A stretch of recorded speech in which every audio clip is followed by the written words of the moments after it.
An Ethiopian Airlines jet faltered and crashed Sunday shortly after takeoff from the country's capital, spreading global grief to families in 35 countries that had a loved one among the 157 people who were killed. 3 Austrian physicians. The co-founder of an international aid organization, a career ambassador. The wife and children of a Slovak legislator, a Nigerian-born Canadian college professor, author, and satirist. They were all among the passengers who died Sunday morning when the Ethiopian Airlines Boeing 737 MAX 8 jetliner crashed shortly after takeoff from Addis Ababa en route to Nairobi, Kenya. The airline has said 8 Americans were killed. Body bags were spread out nearby while Red Cross and other workers looked for remains. Around the world, families were gripped by grief. At the Addis Ababa airport, a woman called a phone number in vain. "Where are you, my son?" she said, in tears. Others cried as they approached the terminal. At the Nairobi airport, hopes quickly dimmed for loved ones. "I just pray that he is safe or he was not on it," said Agnes Mulot, who had come to pick up her brother. Henam Isaias, whose sister's husband was killed, told the Associated Press they were startled when a stranger picked up their frantic calls to his phone, told them he had found it in the debris and promptly switched it off. Debris off Madagascar, most likely from Malaysia Airlines Flight 370, report says the father of a British woman named Joanna Toole has told the Devon Live website that he was informed she died in the crash. Adrian Toole said his 36-year-old daughter Joanna was traveling for her work for the United Nations. He told the website she was a fervent environmentalist who had worked on animal welfare issues since she was a child. He said, "Joanna's work was not a job, it was her vocation." Toole said his daughter used to bring home pigeons and rats in need of care and had traveled to the remote Faroe Islands to try to stop whaling there. She is one of 7 British nationals confirmed to have died in the crash. According to her Facebook page, she worked for the U.N.'s Food and Agriculture Organization. Another victim, Cedric Ajibugwe, a law student at Georgetown University in Washington, D.C. was on his way to Nairobi after the death of his fiancée's mother, the university said in a statement.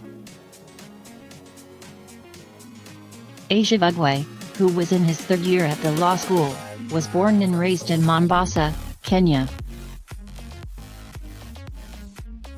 Before he came to Georgetown, he worked with groups helping refugees in Zimbabwe, Kenya, Uganda, and Tanzania, the university said, adding that his family and friends remembered him as a kind, compassionate and gentle soul, known for his beautifully warm and infectious smile. Shocked leaders of the United Nations, the UN Refugee Agency and the World Food Programme announced that colleagues had been on the plane. The UN Migration Agency estimated some 19 UN-affiliated employees were killed. Both Addis Ababa and Nairobi are major hubs for humanitarian workers, and many people were on their way to a large UN environmental conference set to begin Monday in Nairobi. The Addis Ababa-Nairobi route links East Africa's two largest economic powers. Travelers and tour groups crowd the Addis Ababa airport's waiting areas, along with businessmen from China, Gulf nations, and elsewhere. A list of the dead released by Ethiopian Airlines included passengers from China, the United States, Saudi Arabia, Nepal, Israel, India, and Somalia. Kenya lost 32 citizens. Canada, 18. Several countries including the United States lost 4 or more people. The State Department said it would contact victims' family members directly and that out of respect for the privacy of the families, we won't have any additional comments about the victims. A brief State Department statement said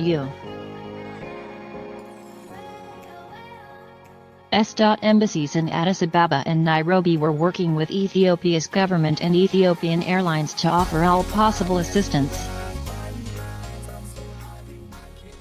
The Ethiopian plane was new, delivered to the airline in November. The Boeing 737 MAX 8 was one of 30 meant for the airline, Boeing said in July. The jet's last maintenance was on February 4, and it had flown just 1,200 hours. The plane crashed 6 minutes after departure, plowing into the ground at Hedjera near Bishoftu, or Debrecen, some 31 miles outside Addis Ababa, at 8:44 a.m. There was no immediate indication why the plane went down in clear weather while on a flight to Nairobi, the capital of neighboring Kenya.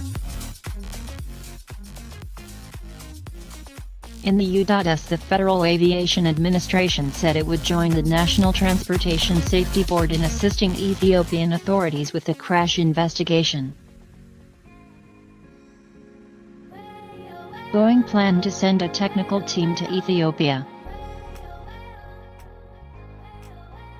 The crash shattered more than 2 years of relative calm in African skies, where travel had long been chaotic. It also was a serious blow to state-owned Ethiopian Airlines, which has expanded to become the continent's largest and best-managed carrier and turned Addis Ababa into the gateway.